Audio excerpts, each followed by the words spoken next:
कशा प्रकारे बघता तुम्ही तर नाही, आदरणीय पवार साहेब, माननीय प्रताप काका पवार आणि राजेंद्र पवार या तिघांच्या दूरदृष्टीतून बारामतीमध्ये कृषी विज्ञान केंद्रामध्ये मायक्रोसॉफ्ट, ऑक्सफर्ड युनिव्हर्सिटी आणि आमच्या ह्या सगळ्या टीमच्या प्रयत्नातून AIचं मोठं काम गेले 1.5-2 वर्ष चाललेलं आहे. त्याला प्रचंड यशही आलेलं आहे.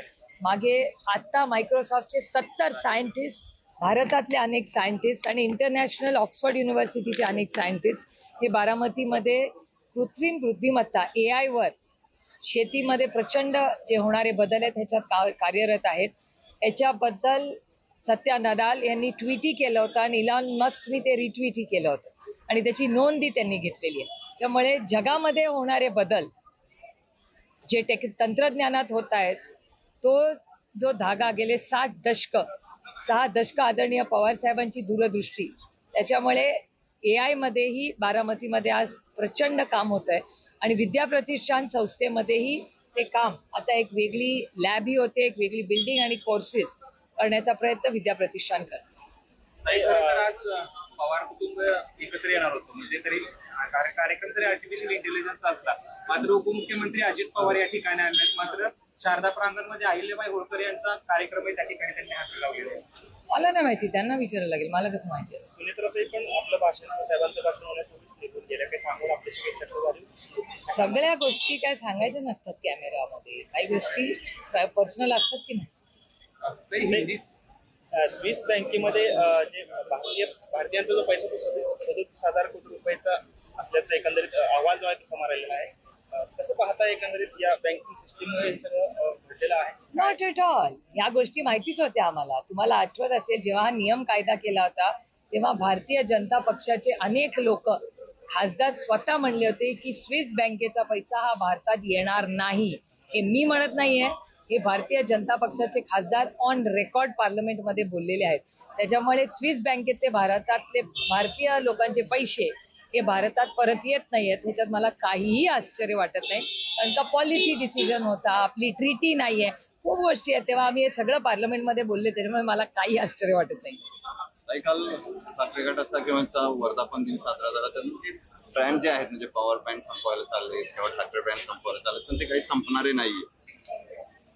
हे बघा, लोक ठरवतात. ही लोकशाही आहे. लोकशाहीमध्ये लोक ठरवतात काय करायचं ते, आणि आम्ही ब्रँड म्हणून नाही आहोत, आम्ही ह्या राज्यात सेवा करण्यासाठी आलेलो आहोत. चंद्रकांत पाटील, शरद पवारांनी सकाळी वक्तव्य केलं की हिंदूची सक्ती नसावी. त्यावरती चंद्रकांत पाटील असं म्हणतायत की शरद पवार म्हणतील तसं, शरद पवार काय देव आहेत. खरं तर तुम्ही देखील असं काल वाईटलं आहे की सक्ती नसावी. काय वाटतंय? मला असं वाटतं शिक्षणाची धोरणाबद्दल हे खूप गांभीर्याने झालं पाहिजे. हा काही तुमचा आणि माझा डिबेट नाही आहे. जे पॉलिसी मेकर्स आहेत, ते तज्ज्ञ आहेत, जे शिक्षक आहेत, जे पालक आहेत, स्टेक होल्डर्स ज्यांना आपण म्हणतो, हा स्टेक होल्डर्सनी चर्चा करून घेतल्याचा निर्णय आहे. हा काही राजकीय विषय नाही हो, हा अतिशय गंभीर विषय आहे. त्याची चर्चा अशी होऊ शकत नाही. त्याच्यावर बसून तज्ज्ञांची चर्चा करून त्याच्यातून मार्ग निघाला पाहिजे. अमोल बेटकरी असं म्हणतात की पुढची जी आषाढी शासकीय महापूजा आहे पंढरपूरची, तर ती अजित पवारांनी सपत्नीक करावी अशी माझी इच्छा आहे, आणि तसं साकडं घातलंय असं. बघा, प्रत्येकाला ही लोकशाही आहे, प्रत्येकाला मत मांडण्याचा अधिकार आहे ना. भाजपाचं होऊ मला कसं माहिती असेल, त्यांच्या आघाडीचा काय, त्यांची युती आहे का काय, त्याचा अंतर्गत प्रश्न आहे ना, आपला थोडी आहे. आपण कशाला प्रत्येक गोष्टीत लक्ष घालायचं. आम्ही राजकारणात तुमच्या सगळ्यांच्या आयुष्यात एक चांगला बदल घडवण्यासाठी आले, सारखं दुसऱ्याच्या घरात डोकवण्यासाठी नाही. बहीण म्हणून अजित मला सांगितलेलं आहे की ही महाराष्ट्राचा मुख्यमंत्री कोण व्हायचं हे महाराष्ट्राची मायबाप जनता ठरवणार. हा कैलासाची यशवंतराव चव्हाणांचा वारसा आहे. अशाच व्यक्तीने याचा मुख्यमंत्री व्हावं जो महाराष्ट्राला देशात 1 नंबर होईल, हे सातत्य आहे. मग कोणीही असू दे, त्यांनी महाराष्ट्राला देशात 1 नंबर व्हावं. कुणाचंही राज्य असावं, कोणीही व्यक्ती ती असावं. कोण महाराष्ट्राला 1 नंबर पोहोचवेल असं तुम्हाला वाटतं? विचार करून उत्तर देईन, डेटा करून. अजितदादांनी काल एक विधान केलेलं आहे की माळेगाव सहकारी साखर कारखान्यात पॅनल टू पॅनल निवडून द्या, आम्ही विकास करू. प्रत्येक जण हे बोलते, प्रत्येक जण मतं मागताना हे पॅनल टू पॅनल मतदान करा. चला माहिती नवीन काही एआयच्या माध्यमातून बारामतीमध्ये काही कंपनी 100% तंत्रज्ञान होणारच नाही. ह्याच्या AI मधून प्लेसमेंट पण होतील आणि दरवेळीच कंपनी लागणार नाही. कदाचित तिथून डेटा नाही डेटा सेंटरचं काम इथून येऊ शकतं. आणि बाहेर जायचे तर कसं आहे तुम्हाला सांगू मी खरं, मी अशा बाबतीत खूप लिबरल थिंकिंग आहे. म्हणजे आता माझी मुलं काहीतरी स्पेशलिस्ट शिकण्यासाठी दुसऱ्या गावात गेली तर त्याच्यात काही नुकसान नाही, कारण का तंत्रज्ञानाच्या प्रत्येक गोष्टी प्रत्येक ठिकाणी असू शकत नाही. जगात एकच आहे, 10च IIT आहेत आणि एकच हार्वर्ड आहे. पण आपल्या बारामतीसारखे काही नवीन नाही त्या होतील ना, इव्हॉल्व्ह होत. It's not about hope, it's about what you want to dream of. तुमको तय करना है कि तुमको समुंदर की मछली बनना है की नाही. That choice is yours. काय करू शकता, it's up to the children. आणि बारामतीत राहून तुम समुंदर की मछली बन सकते हो. काय प्रॉब्लेम आहे. आता तंत्रज्ञान एवढं वाढलेलं आहे, झूम वरून इथून आपण अमेरिकेशी बोलू शकतो. त्याच्यामुळे लोकेशन डझंट मॅटर एनिमोर. आता इथे मी बोलतेय ते सगळे चॅनल लाईव्ह दाखवत आहेत. तंत्रज्ञान, त्याच्यामुळे लोकेशन कोई मायने नाही रखता. अभी महाराष्ट्र कर्नाटक सीमावाद जो आहे त्यावरती एक उच्चाधिकार समिती नेमली गेली. त्याचे अध्यक्ष देवेंद्र फडणवीस आहेत. तर शरद पवार साहेब असतील, पृथ्वीराज चव्हाण, नारायण आणि तिघांचाही त्या समितीमध्ये समावेश करण्यात आलेला आहे. काय खरं तर अनेक वर्षांपासून हा प्रश्न प्रलंबित आहे, काय अपेक्षित आहे? हा प्रश्न तुम्ही देवेंद्रजींना विचारायला पाहिजे, कारण का समिती त्यांनी गठीत केली आहे. तर त्यांनी काय विजन आहे, का कमिटी मेंबर घेतले, हा प्रश्नाचं उत्तर त्यांनी दिलं पाहिजे. मी कसं देणार. पवार साहेब पण त्यामध्ये आहेत. असेल, मला नाही माहिती याचा. तो आता निर्णय जो काय घेतलाय, जे माननीय मुख्यमंत्र्यांनी घेतलाय, त्यांनी काहीतरी विचार करूनच हा निर्णय काही घेतला. माहिती सरकार आले आता निवडणुका समोर येते त्या पार्श्वभूमीवर त्यांनी आता अजूनही परत एकदा पक्ष फोडाफोडीपेक्षा लोकांना घेण्यात जास्त रस आहे. कसं बघता सगळं, कारण गेले अनेक दिवसापासून. मी तुम्हाला खरं सांगू, महाराष्ट्रात पक्ष बदल, विचार बदल हे मी समजू शकते, पण काल लोकसत्तामध्ये एक रघुनाथजींनी आर्टिकल वाचले. माझी विनंती राहील प्रत्येकाने ते आर्टिकल वाचलं पाहिजे, कारण का ज्या पद्धतीने काही लोकांचे प्रवेश घ्यायचा अधिकार प्रत्येकालाही लोकशाही आहे, पण कुणाचा प्रवेश कोणी घ्यायचा किंवा कुठल्या व्यक्तीबद्दल आहे हे प्रचंड अस्वस्थ करणार आहे. आणि खरंच भारतीय जनता पक्षावर मी टीका करत नाहीये. तर त्यांनी कुणाला घ्यायचा त्यांचा वैयक्तिक प्रश्न आहे, पण तो एक सुसंस्कृत पक्ष होता.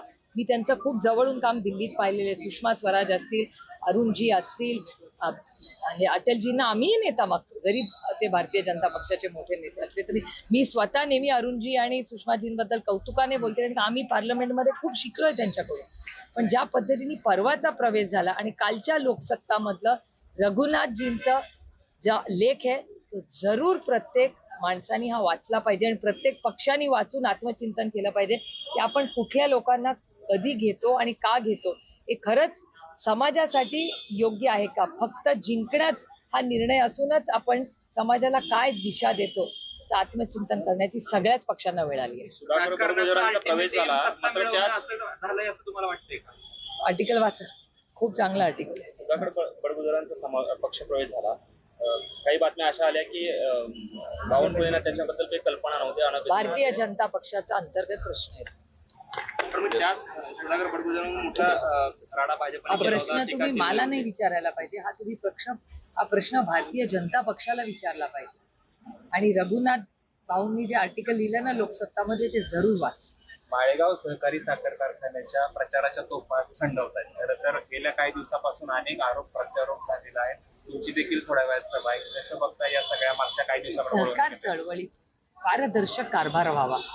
आणि जी घटना बारामतीत झाली ही मला अस्वस्थ करणारी होती. याचं कारण माझा बँकिंगवर प्रचंड विश्वास आहे, आणि ती बँक जी आहे ती बँक ही RBI आणि नाबार्डच्या गाईडलाईन्सनी चालते.